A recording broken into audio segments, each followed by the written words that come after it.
My name is Rebecca. I'm in my late 30s, and for most of my adult life, I've been the kind of woman people describe as steady, not flashy, not loud, dependable. The person you trust with details, with deadlines, with things that matter quietly in the background. I've built my career in professional environments where being composed is praised and being emotional is politely punished. Where you're told, sometimes directly, sometimes through glances and silences, that if you just keep your head down and do good work, it will all be noticed eventually. That's usually how people see me. Capable, calm, agreeable. Someone who doesn't cause friction. Someone who doesn't need much reassurance or recognition. And because I don't demand the spotlight, it's easy to assume I don't want it, or worse, that I don't deserve it. I stayed silent while my coworker took my promotion. And before you assume where that's going, let me be clear about what it isn't. This is not a story about revenge. There's no dramatic blow-up, no shouting match in a conference room, no last-minute villain reveal. It's not about humiliating anyone or winning in the way we usually imagine winning. It's about something much quieter and much more uncomfortable. The cost of staying silent when silence feels like professionalism. For a long time, I believed that silence was maturity, that letting things slide was strategic, that correcting people would make me seem difficult, and waiting would make me seem trustworthy. I told myself I was playing the long game. What I didn't realize, what I didn't want to realize, was summed up later in a sentence that still sits heavy with me. I thought silence was professional. It was just expensive. This story will take you through a slow, emotional journey. It starts with how I was perceived at work, how small dismissals crept in disguised as nothing, and how I learned to normalize being overlooked without ever calling it what it was. You'll hear about the moment something shifted inside me, not in anger, but in clarity. And you'll hear how staying silent didn't mean staying passive, even when everyone around me thought it did. I'm telling this story in my own words, exactly as I experienced it. Not to dramatize it, and not to rewrite myself as a hero. Just to be honest about what it costs to always be the reasonable one, the patient one, the one who waits her turn in rooms where turns aren't actually being given. If you've ever wondered whether being quiet is a strength or just a habit, if you've ever felt that uncomfortable tension between dignity and self-erasure, then maybe some part of this story will feel familiar to you. Have you ever stayed silent because you believed it was the right thing to do, even when something in you knew it wasn't free? At work, I was the person people described in practical terms. Rebecca's solid. She's reliable. If anyone knows how that process works, it's her. Those were compliments, technically. They were said with nods, not enthusiasm. With certainty, not curiosity. No one ever said, Rebecca's going places, or Rebecca's one to watch. I wasn't framed as potential. I was framed as infrastructure. I had been with the company long enough that my presence felt permanent, almost invisible. I knew how things really moved. Not the official workflows in onboarding decks, but the shortcuts, the dependencies, the unspoken approvals. When something broke, someone would inevitably say, "Let's ask Rebecca." And when it was fixed, the conversation moved on. In meetings, I spoke when it was necessary. Not to hear my own voice, not to perform. I came prepared. I answered questions clearly, and then I stopped. I didn't interrupt. I didn't circle back to reclaim ideas. I assumed, wrongly it turns out, that clarity spoke for itself. People often mistook my calm for contentment. Because I wasn't visibly frustrated, they assumed I wasn't ambitious. Because I didn't self-promote, they assumed I didn't need advancement. I was efficient enough that no one worried about me leaving, vocal enough that no one thought I was disengaged, and quiet enough that no one felt threatened. That combination made me very easy to overlook. When new hires joined, I was introduced as someone who'll help you get up to speed. Not as someone whose role they might one day grow into, but as someone who would steady them while they did. I trained managers who would later manage me. I filled gaps during transitions that never officially counted as leadership, and I told myself this was fine. I told myself that visibility would come later, that this phase, this being useful without being seen, was temporary. I believed in earned recognition, in the idea that if you were patient and consistent, the system would eventually correct itself. I didn't notice how neatly I had been categorized. To them, I was safe. I wouldn't challenge decisions publicly. I wouldn't ask uncomfortable questions in meetings. I wouldn't make anyone look unprepared. I absorbed extra work with a nod and a calendar adjustment. I answered Slack messages quickly and emails thoroughly. I was dependable in a way that didn't disrupt anyone else's momentum. And because of that, I wasn't part of the future conversations. I wasn't invited into informal strategy chats. I wasn't pulled aside with, "We're thinking of you for something." When people talked about leadership, they talked around me, not through me. My name existed in the present tense only, never the conditional, never the aspirational. Looking back, what strikes me most is not that they underestimated me. It's what I helped them do. Every time I stayed quiet to keep the peace, every time I let credit drift away because correcting it felt awkward, I reinforced the version of myself they already believed in. The version that didn't need acknowledgement. The version that would always be there, doing the work, regardless of who stood in front of it. I wasn't mistreated. Not overtly. No one raised their voice at me or dismissed me outright. That's what made it harder to name. Invisibility doesn't announce itself. It just settles in, slowly, until you forget what being seen feels like. At the time, I would have told you I was respected. Now I understand I was relied upon, and there's a difference. The first time it happened, it was small enough to ignore. That's important to say, because if it had been obvious, if it had been loud or cruel or public, I would have reacted differently. I would have had language for it. Instead, it arrived dressed as a normal collaboration. We were in a midweek planning meeting, the kind that's supposed to be procedural. Agenda on screen. Coffee is going cold, half the room half listening. I had spent the previous week untangling a bottleneck that had quietly slowed one of our core projects for months. Nothing glamorous, just careful analysis, a few conversations across departments, and a workaround that saved both time and budget. When my turn came, I explained it clearly, not dramatically. I walked through the issue, the constraint everyone had accepted as fixed, and the adjustment I'd made to move around it. A few heads nodded. Someone typed. The meeting moved on. 10 minutes later, my coworker, Ethan, circled back to it. He repeated the idea. Not word for word, but close enough that I felt that strange internal jolt of recognition. Same insight, same solution, just delivered with more confidence, more certainty, and a slightly louder voice. "And I think that could really streamline things," he said, leaning back in his chair. "We should explore that direction." The room reacted differently this time. People looked up. The manager nodded more deliberately. Someone said, "That's a good point." Another added, "Yeah, that could be a game changer." No one looked at me. I remember the exact second I considered speaking up. It would have been easy. A simple, "Yes, that's what I was suggesting earlier." Or even, "Glad we're aligned." That's the approach I mentioned. Not confrontational, just factual. But the moment passed. I told myself it wasn't worth interrupting the flow, that correcting it might seem petty, that everyone probably understood it came from me anyway. I assumed intent mattered more than attribution. That assumption would cost me more than I realized. After the meeting, nothing happened. No follow-up message. No acknowledgement. The idea was now loosely associated with Ethan, not because anyone consciously reassigned it, but because he had been the last one to say it, confidently, and without hesitation. I noticed it. Everyone else forgot it instantly. That's the thing about these moments. They don't register as events. They leave no paper trail. No one else replays them on the commute home.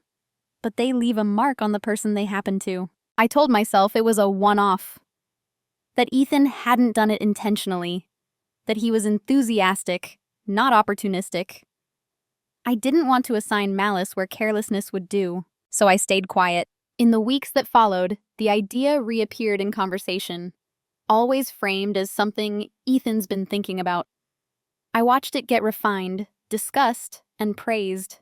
Each time I felt that same tightening in my chest, followed by the same rationalization. It's not that big a deal. The work matters more than the credit. This is how teams function. What I didn't say out loud, even to myself, was that something had shifted. Before, I believed that good work naturally found its owner. After that meeting, a crack formed in that belief.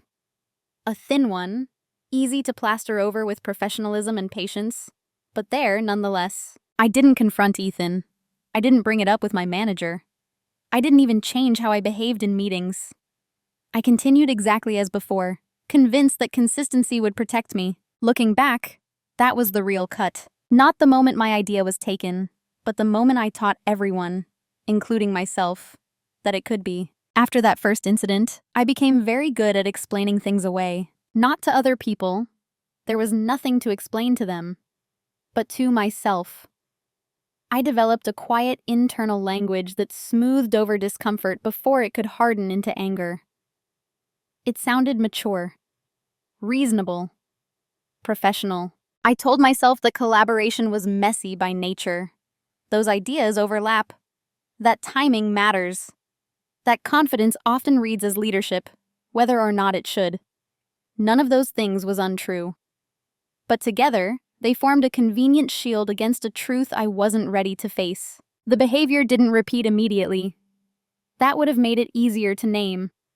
Instead, it returned intermittently, just often enough to feel familiar.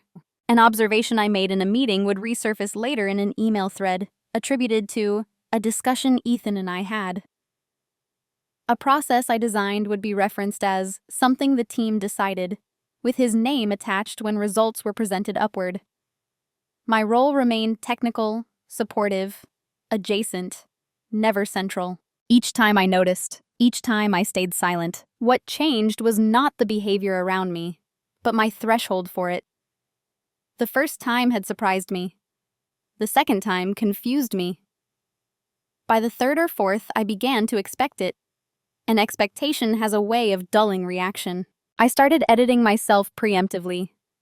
In meetings, I would soften my language, framing ideas as questions instead of statements. Maybe one option could be, "I'm not sure if this makes sense, but..." It felt polite. It also made it easier for someone else to pick up the thread and carry it forward with more certainty. When that happened, I told myself it was my fault for not being assertive enough. That belief was particularly insidious because it sounded like accountability. It felt empowering to think, I can fix this by adjusting myself. What it actually did was keep me focused inward, constantly calibrating my tone, my timing, my delivery, while ignoring the pattern forming around me. Ethan, meanwhile, grew more visible. He wasn't louder in an obnoxious way. He was just present, comfortable speaking in unfinished thoughts, willing to claim space even when he hadn't fully earned it yet. When he didn't know something, he guessed confidently.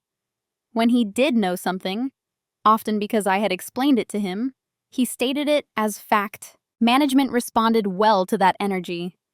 They saw initiative, leadership potential, momentum. I saw something else, but I didn't give it a name. Instead, I rationalized. I told myself that Ethan needed visibility more than I did, that I was already secure, that drawing attention to myself would seem unnecessary, even ungrateful. I had internalized the idea that ambition, in someone like me, required justification, and so I adapted. I took on more behind-the-scenes work, more cleanup, more preparation so others could perform well in meetings. I became even more indispensable in ways that were difficult to quantify.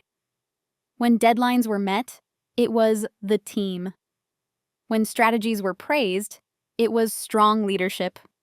When something went wrong, it was often quietly traced back to me, with the assumption that I would fix it. I didn't protest that either. There's a particular kind of loneliness in this phase.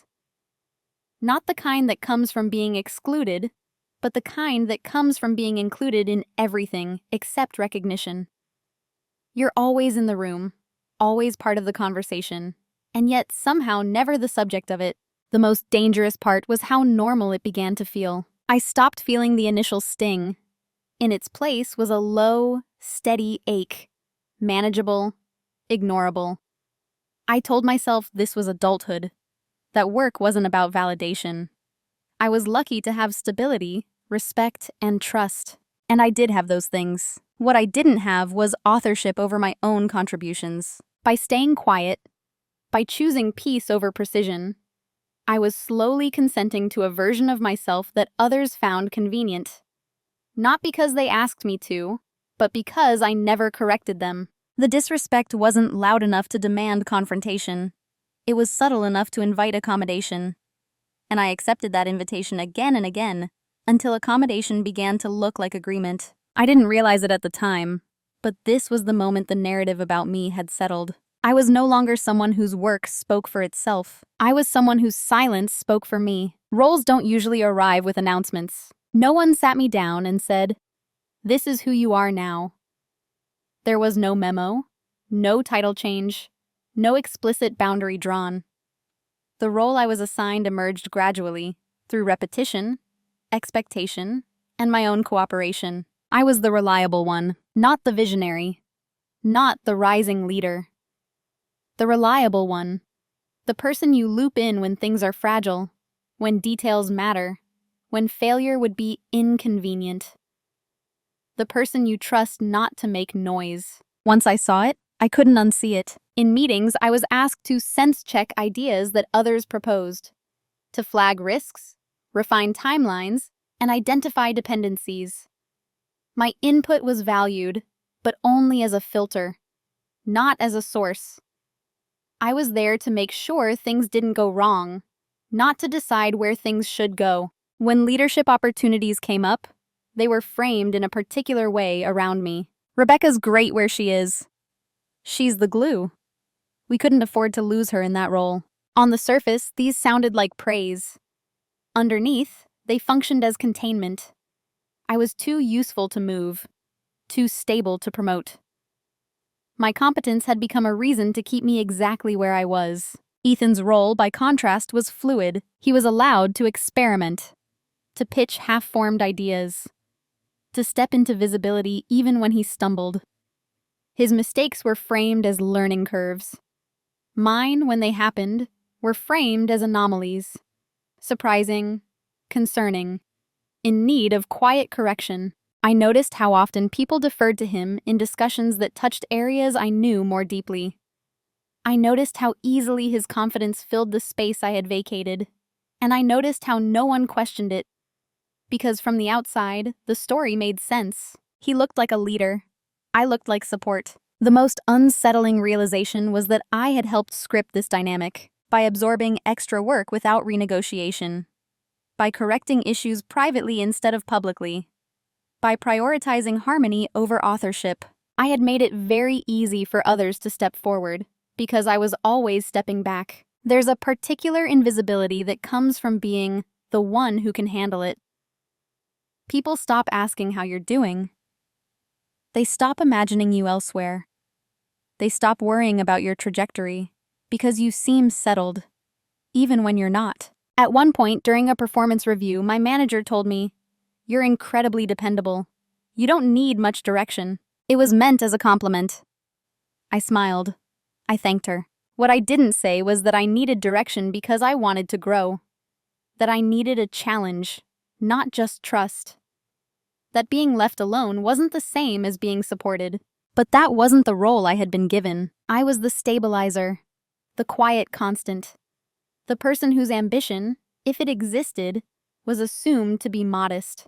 And challenging that assumption felt risky. I worried that asserting myself would feel abrupt, even ungrateful, that it would disrupt the equilibrium I had helped create.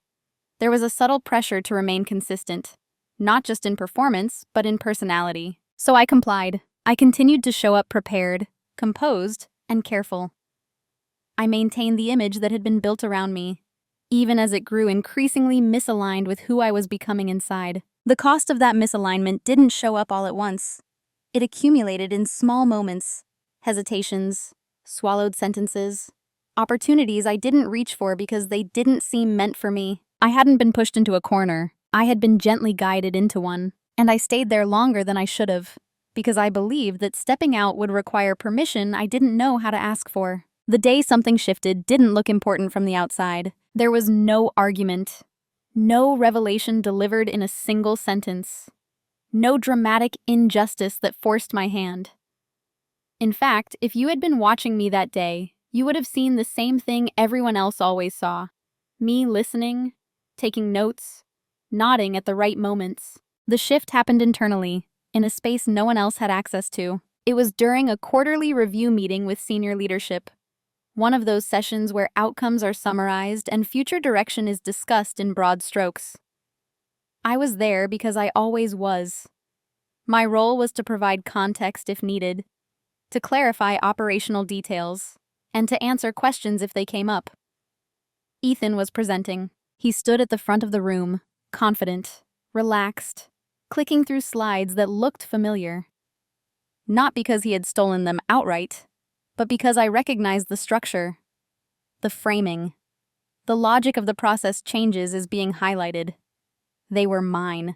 Not exclusively, nothing ever is, but built on months of work I had led quietly, conversations I had initiated, risks I had mitigated, systems I had held together long enough for someone else to stand on them and explain them clearly. As he spoke, I watched the room respond. Senior leaders leaned forward. Someone smiled. Another asked a question that assumed ownership. "How did you decide to approach it that way?" they asked him. And Ethan answered smoothly. He spoke as if the decisions had been his to make, as if the path had been obvious, as if the groundwork had appeared naturally beneath his feet. I felt something tighten in my chest, not sharp, not explosive, just firm. And for the first time, I didn't rush to explain it away. I didn't tell myself this was normal. I didn't tell myself it didn't matter. I didn't tell myself my time would come. Instead, I noticed a quieter, more unsettling thought form fully. If I say nothing now, this becomes the official version. That was the moment. Not anger, not jealousy, clarity. I looked down at my notebook, the same one I always carried, pages filled with dates, decisions, names, and sequences. Evidence of my involvement that no one had ever asked to see, because I had never offered it. I realized that my silence had been doing more than keeping the peace. It had been editing me out of the story. For the rest of the meeting, I didn't speak. Not because I was shrinking, but because I was observing. I watched how easily narratives solidified when unchallenged, how quickly leadership aligned around the most visible voice in the room, how little curiosity there was about what happened behind the scenes. And I understood something I hadn't wanted to admit before. Professionalism, as I had practiced it, was incomplete. It prized restraint without accounting for consequence. It assumed fairness without requiring structure. It rewarded confidence far more reliably than contribution. When the meeting ended, several people congratulated Ethan. He smiled, thanked them, and gestured vaguely toward the team.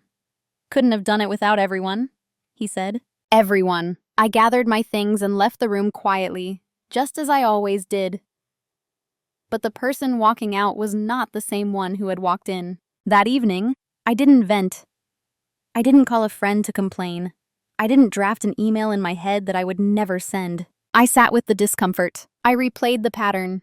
Not just this meeting, but all the ones before it. I saw how consistently I had chosen invisibility because it felt safer than asserting presence. How I had mistaken being agreeable for being strategic. And I acknowledged, for the first time, a truth that was both sobering and empowering. No one was going to correct this on my behalf. Not because they were malicious, but because the version of me they knew didn't require correction. I had trained them well. That realization didn't make me angry. It made me precise. I didn't decide what I would do next. Not yet.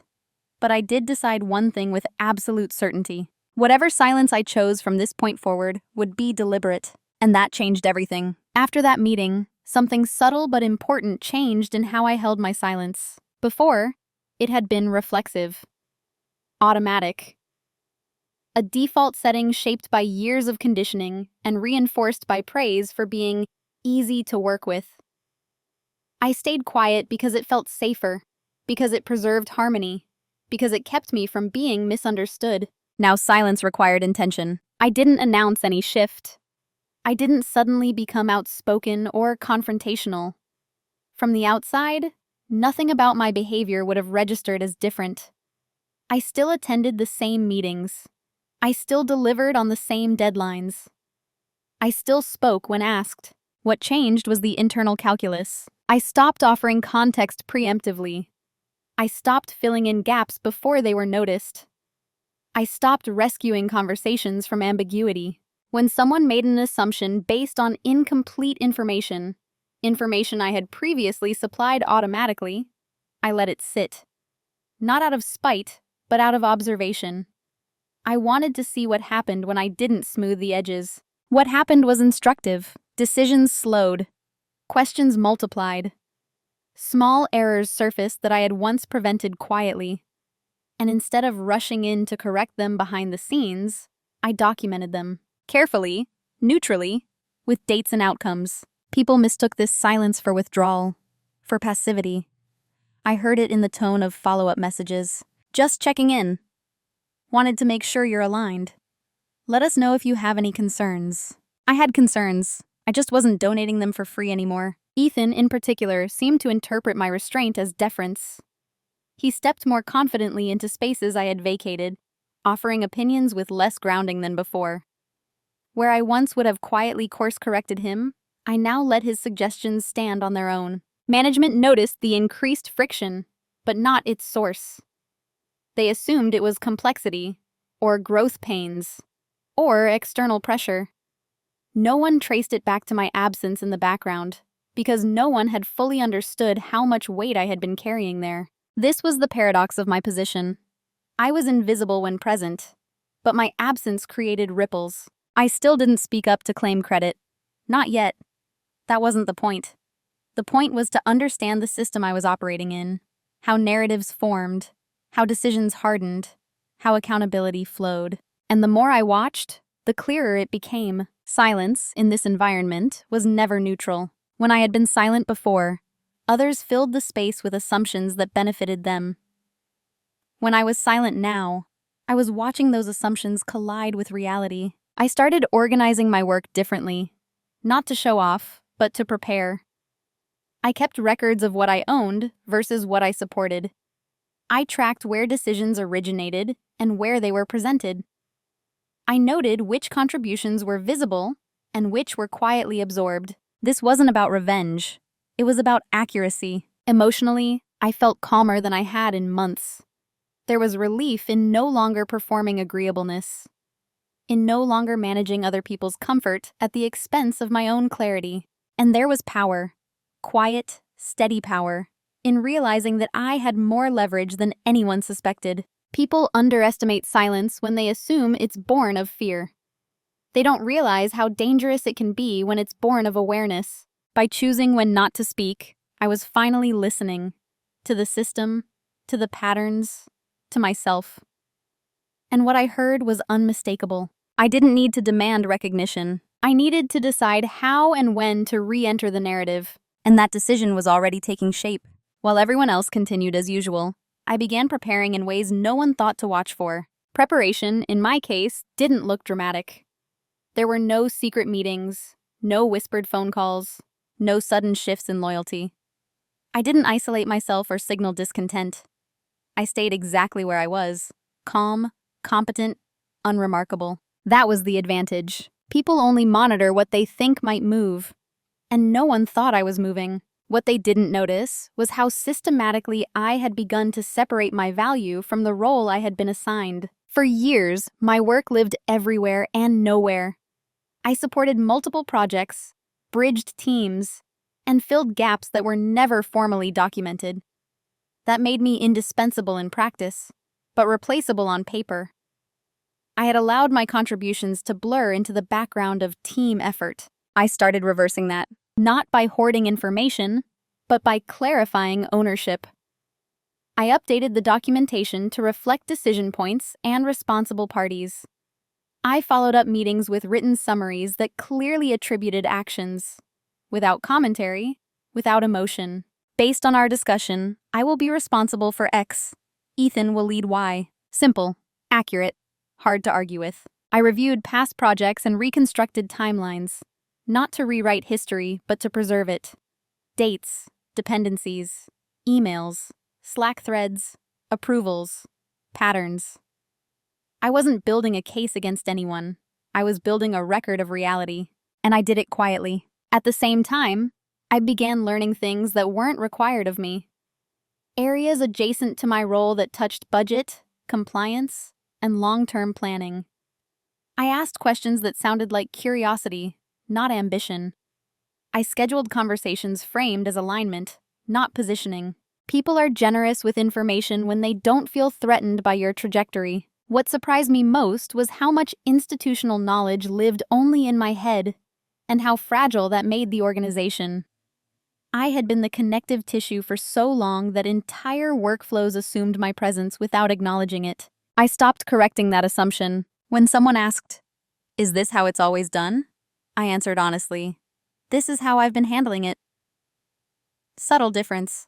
Important one. Ethan, meanwhile, continued gaining visibility. He was included in more strategic conversations, more leadership-adjacent discussions. He didn't realize how dependent those conversations were on systems I had designed and maintained. No one did. And that was the point. I wasn't trying to expose anyone.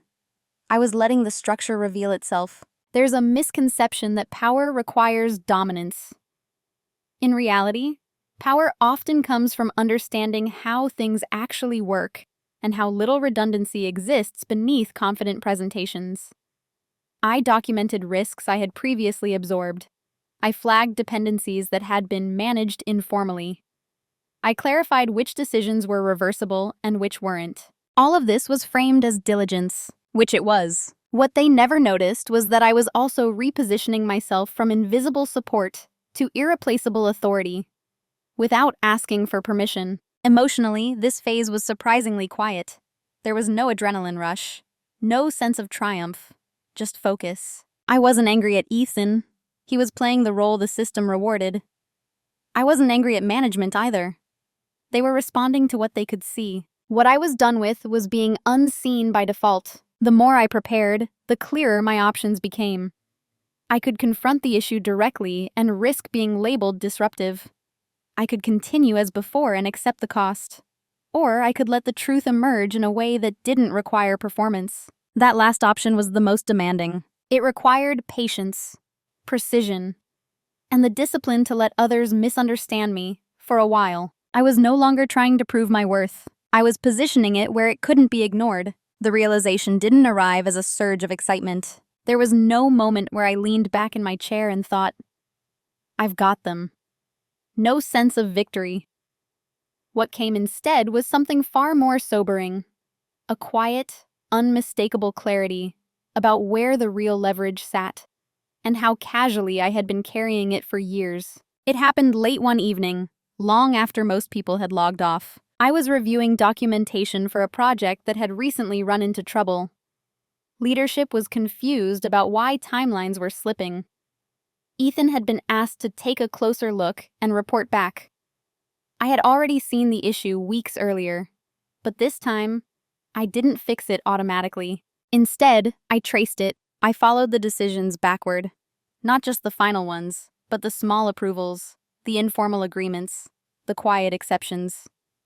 And what emerged was a pattern so consistent it was almost unsettling. Nearly every critical junction ran through me. Not because I had authority, but because I had continuity.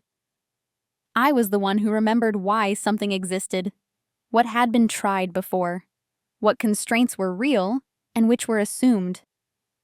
I was the keeper of context, and context, I realized, was the currency everyone else was spending freely without replenishing. The company wasn't built on systems alone. It was built on memory, and I held more of it than anyone wanted to admit. I sat there, scrolling through old threads, calendars and notes in my black notebook. Not in a frantic way, just methodically. I wasn't looking for wrongdoing. I was looking for dependency. And there it was. Entire processes that had no formal owner. Decisions justified by historical reasons that no one else could fully articulate.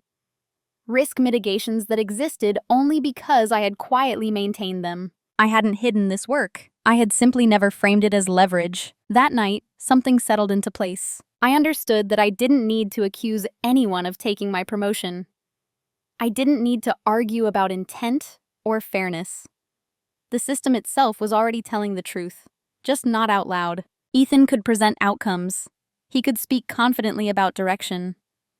But when questions moved beyond slides, when they touched execution, sustainability, or long-term risk, those answers traced back to me, and no one had asked what would happen if I stopped providing them. This wasn't a threat, it was a fact. I felt a brief flicker of something like grief, not for the promotion itself, but for how long I had misunderstood my own position. I had believed power came from being seen as indispensable in visible ways. In reality, I had been indispensable precisely because I wasn't visible. That realization didn't make me feel triumphant. It made me careful. Because leverage, once recognized, carries responsibility. I didn't rush to use it. I didn't change my behavior overnight. I simply stopped minimizing it internally. I stopped telling myself I was just supporting. I stopped shrinking the language I used in my own head. I also stopped assuming that fairness would emerge organically. It rarely does. The reveal was private because it needed to be. The moment I externalized it prematurely, it would have turned into a performance, a negotiation of egos instead of a reckoning with reality. So I held it. I refined my understanding of it. I tested small boundaries. I watched what happened when I delayed responses, when I asked clarifying questions instead of offering solutions, and when I redirected ownership back to where it officially sat. The cracks widened, not dramatically, quietly. No alarms went off, no one panicked, but the system began to show stress in places that had once been cushioned by my presence. And still I said nothing, not because I was afraid, but because I was choosing the moment when truth would be undeniable, not debatable. That was the real reveal. Not what I discovered about them, but what I finally understood about myself. I wasn't behind. I had simply been holding the weight, and now I knew exactly what that meant. Once you see leverage clearly, you can't pretend you don't. That was the uncomfortable truth of that phase. Awareness narrowed my options instead of expanding them. I could no longer drift forward on habit or hope that things would resolve themselves. Whatever happened next would be the result of a choice. I remember sitting at my desk one morning, calendar unusually light, inbox quiet in that deceptive way that suggests something is forming elsewhere. I had been excluded from a strategy meeting. Nothing overt, just a last-minute invite list adjustment. Ethan was there. A few directors were there. I wasn't. That would have stung once. This time, it clarified. I laid out the options in my head with a precision I hadn't used before. I could confront the situation directly. Ask why I'd been overlooked. Ask why my work had been repeatedly reframed through someone else's voice. Ask why the promotion path seemed to bend around me. That route required trust, in their self-awareness, in their willingness to hear something uncomfortable, in their capacity to change course without defensiveness. I didn't have enough evidence that trust would be well placed. I could stay silent and continue as before, now fully aware of the cost. That was the safest option in the short term. No risk of being labeled difficult, no disruption, but it also meant accepting a ceiling I hadn't agreed to, and teaching myself, permanently, that clarity was optional. That option felt like erosion. The third option was less obvious and more final. I could stop compensating for a system that misattributed value. Stop buffering outcomes that weren't mine to own. Let responsibility align with authority, even if that alignment reveals uncomfortable gaps. This option didn't require confrontation. It required commitment. I thought carefully about what I wanted, not just professionally, but ethically. I didn't want to embarrass anyone. I didn't want to stage a reckoning. I didn't want to burn bridges or prove a point through damage. I wanted accuracy. I wanted a reality where contributions and consequences lined up, even if that reality took time to surface. Choosing that path meant accepting that things might get worse before they got clearer. that people might misinterpret my restraint as disengagement, that I might lose influence before regaining it in a different form. It also meant accepting that once I stopped quietly holding everything together, there was no easy way back. This was the irreversible part. You can't unsee a system's dependence on your silence. And once you stop participating in that silence, the system has to adapt or fracture. I chose to step back without announcing it, not resigning, not disengaging, just stepping back into the boundaries of my actual role, doing exactly what I was responsible for. No more, no less.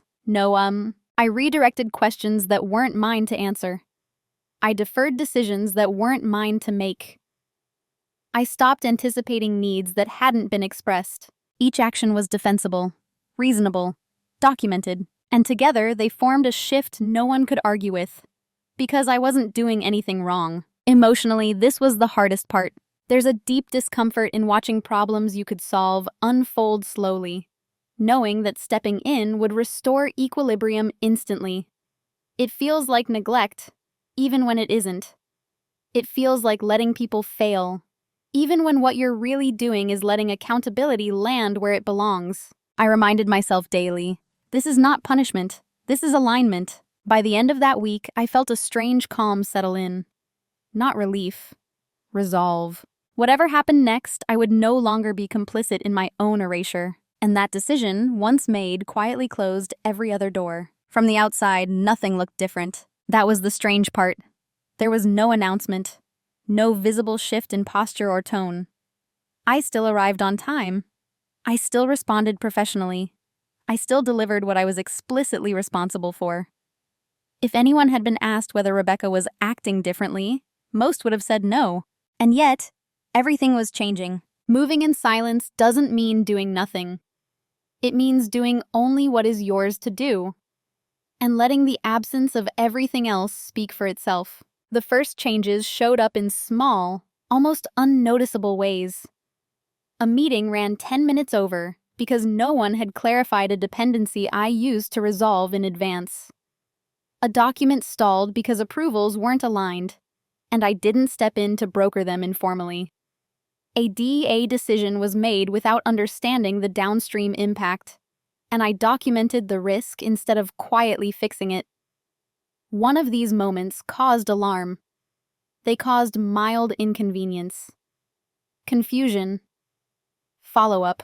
That was enough. Ethan, now firmly positioned as the visible lead, began fielding questions that used to bypass him entirely. Questions about history, about the rationale.ut edge cases. He answered some confidently, others vaguely. A few he redirected, sometimes to me, sometimes back to the group. When questions came to me, I answered carefully. I didn't over-explain. I didn't provide workarounds. I didn't absorb the responsibility that hadn't been assigned. I don't have full context on that decision, I would say. That was handled before my involvement. You'd want to check with the project owner. All true, all calm, all new. At the same time, I began having very specific conversations. Quiet ones. Not about promotion. Not about conflict. About scope. About ownership. About clarity. I want to make sure responsibilities are clearly defined, I said more than once. So nothing falls through the cracks. No one objected to that. Clarity is non-threatening when it's framed as support. Behind the scenes, I updated my own boundaries with precision. I stopped being available by default. I didn't respond instantly to every message. I scheduled time instead of squeezing things in. I treated my expertise as something to be engaged deliberately, not assumed. This wasn't withdrawal. It was recalibration. What surprised me was how long it took for anyone to notice. Weeks passed before the pattern registered as more than background noise. And even then, the discomfort was diffuse. There was no single failure to point to, just a growing sense that things felt heavier, more fragile. Leadership began asking more questions. Not accusatory ones, curious ones. Do we have documentation on this? Who owns that process now? What happens if this timeline shifts? Questions I could answer. Questions I no longer answered automatically. Instead, I pointed to records, to owners, to decisions already made. I let the structure speak. There was a moment, brief, unspoken, when I sensed the system beginning to turn its attention toward me, not with suspicion, but with something closer to recognition, not yet appreciated. Renaissance. Still, I said nothing. Moving in silence requires restraint, not just from action, but from explanation. The temptation to clarify, to make yourself understood before you're misunderstood, is strong. I resisted it, because explanation, too early, becomes negotiation. And I wasn't negotiating anymore. What I was doing was allowing the consequences of misalignment to surface naturally, without drama, without accusation, without spectacle. The irony was not lost on me. For the first time, my silence was loud enough to be heard, but only by those paying attention. The consequences didn't arrive all at once. They unfolded gradually, like a tide that looks calm until you notice how far the water has moved. At first, it was confusion. Projects that had once progressed smoothly began to feel slower, heavier. Not broken, just resistant. People spent more time clarifying things that used to just work. Meetings ended with more open questions than decisions. No one panicked. Yet, Ethan was still seen as capable, still confident in front of leadership. But the space around that confidence began to thin. He was asked to explain not just what was happening, but why. To justify choices that had once gone unquestioned. He started looping me into conversations again, not as the quiet helper, but as the person who might know. His messages changed tone. Quick question. Do you remember why we decided X? Can you sanity check this? Was there a reason we avoided this approach before? I answered when it was appropriate, briefly, accurately, without filling the gaps. Sometimes my answer was, I don't recall being part of that decision. Other times, I pointed him to documentation or suggested he confirm with leadership. I didn't withhold information. I simply stopped translating it into solutions. That distinction mattered. Management began noticing the drag. Not enough to blame anyone, but enough to feel uneasy. There were side conversations, adjusted timelines, a few gentle reminders about alignment and accountability. Still, no one named the real issue, because naming it would have required acknowledging something uncomfortable, that the system had been relying on invisible labor, and that labor had boundaries now. I saw the discomfort ripple outward. People grew more cautious. Decisions slowed. Responsibility was examined more closely, sometimes for the first time. And quietly, without announcement, the narrative around Ethan shifted. He was no longer the one who has it handled. He was still figuring it out. Not failing, just no longer buoyed by unseen support. His confidence remained, but it now had weight pressing against it. I didn't feel satisfied watching this. What I felt was gravity. This was the natural outcome of misalignment correcting itself. No punishment required. No intervention necessary. One afternoon, my manager asked if I had a few minutes to talk. Her tone was neutral, curious. She asked how I was feeling about my workload, whether my scope still made sense, whether there was anything she should be aware of. I answered honestly, but selectively. I've been focused on staying aligned with my defined responsibilities, I said. I want to make sure ownership is clear across the board. She nodded, made a note. No apology, no revelation. Not yet. What was happening now was too subtle to rush. The system was recalibrating in real time, and it needed space to reveal what it had been compensating for. By the end of that month, the discomfort had become visible enough that people could feel it, even if they couldn't explain it. A project review ran longer than expected. A strategic assumption was questioned late in the process. A risk I had documented months earlier surfaced publicly. No one blamed me. No one thanked me either. That was fine. The goal was never validation. The goal was alignment. And alignment, once disturbed, doesn't settle quietly. It forces attention. By the time anyone realized something was truly wrong, the window for easy correction had already closed. That's the part people rarely understand about systems like this. They assume problems announce themselves loudly, that there's always a clear moment to step in and fix things. In reality, The most consequential shifts happen long before anyone feels alarmed. By the time concern becomes visible, momentum has already changed direction. The first real sign came during a leadership review I wasn't initially scheduled to attend. An invite appeared on my calendar that morning, added quietly, without explanation. The subject line was neutral. Project alignment check. When I joined, the tone in the room was different. Less conversational, more careful. They weren't panicking, but they were no longer confident. Questions were being asked that shouldn't have needed asking at that stage. Why certain assumptions had been made? Why hadn't specific risks been mitigated earlier? Why weren't dependencies as clean as expected? Han answered where he could. Where he couldn't, he gestured vaguely toward history, toward team decisions, toward processes that had always worked before. That was the problem. They worked before because I had been making them work, and now, without meaning to, he was revealing how little of that work he actually owned. I watched the realization move slowly across the room, not toward blame, but toward unease. No one accused him of anything. No one accused me either. Instead, there was a dawning awareness that something structural had been misunderstood. After the meeting, my manager asked if I could stay back. She closed the door, sat down, took a breath. "Help me understand," she said. "At what point did this start feeling unstable to you?" I could have said months, years.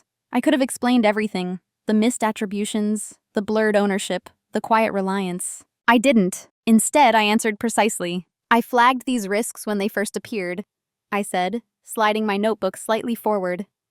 "They were documented. Ownership was assigned." She looked at the notes, the dates, the follow-ups. The room went very quiet. That was the moment it became clear.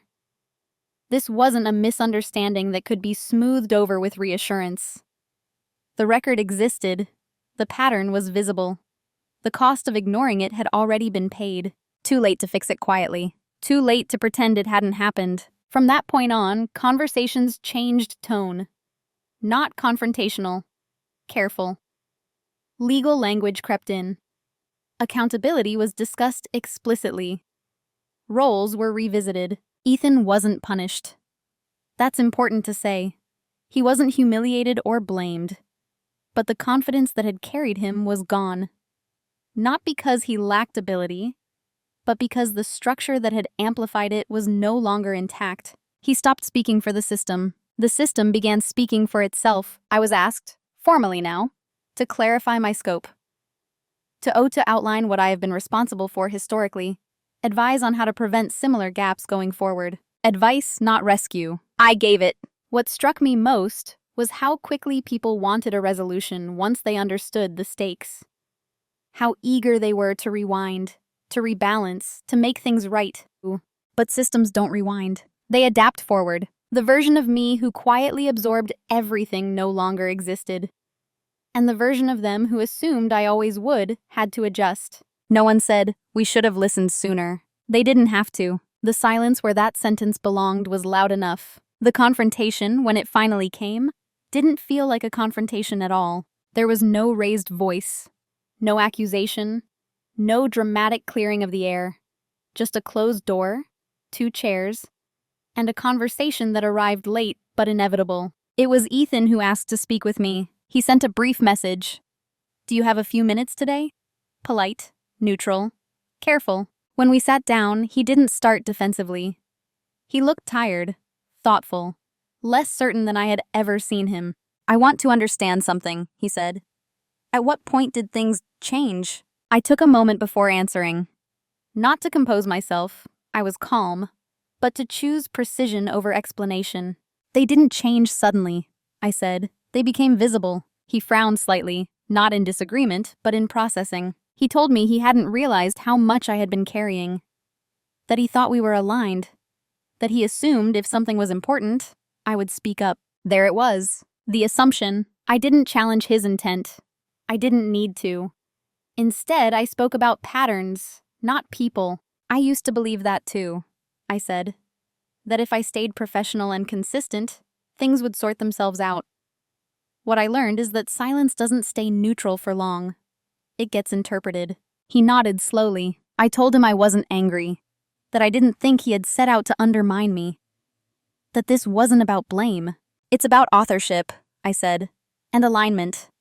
For a long time, those weren't matched. He asked if I had felt overlooked. Yes, I said, but more importantly, I felt mispositioned. That landed. We sat with that for a moment. No rush to resolve it. No attempt to smooth it over. When he spoke again, his tone had changed. I wish you had said something earlier. I met his eyes. I wish it had been safe to, I replied. That was the closest we came to confrontation. There was no apology offered that afternoon. None demanded. Just an acknowledgement that something fundamental had been misunderstood, and that misunderstanding had consequences. When the conversation ended, we returned to work. No grand closure. No reset button. But something had shifted permanently. For the first time, I wasn't managing his comfort, or anyone else's. I had said what was true, without heat, without performance. And that was enough. Who I am now is not louder than who I was before. That's the detail people expect to change. And it hasn't. I didn't reinvent myself as someone sharper or harder or more visibly dominant. I didn't trade composure for bravado. If anything, I'm quieter than I used to be, but in a different way. Before, my quietness was porous. It absorbed other people's expectations, other people's urgency, other people's narratives. Now it has edges. What changed wasn't my personality. It was my relationship with myself. I no longer confuse being low friction with being low impact. I no longer assume that being capable means being endlessly available.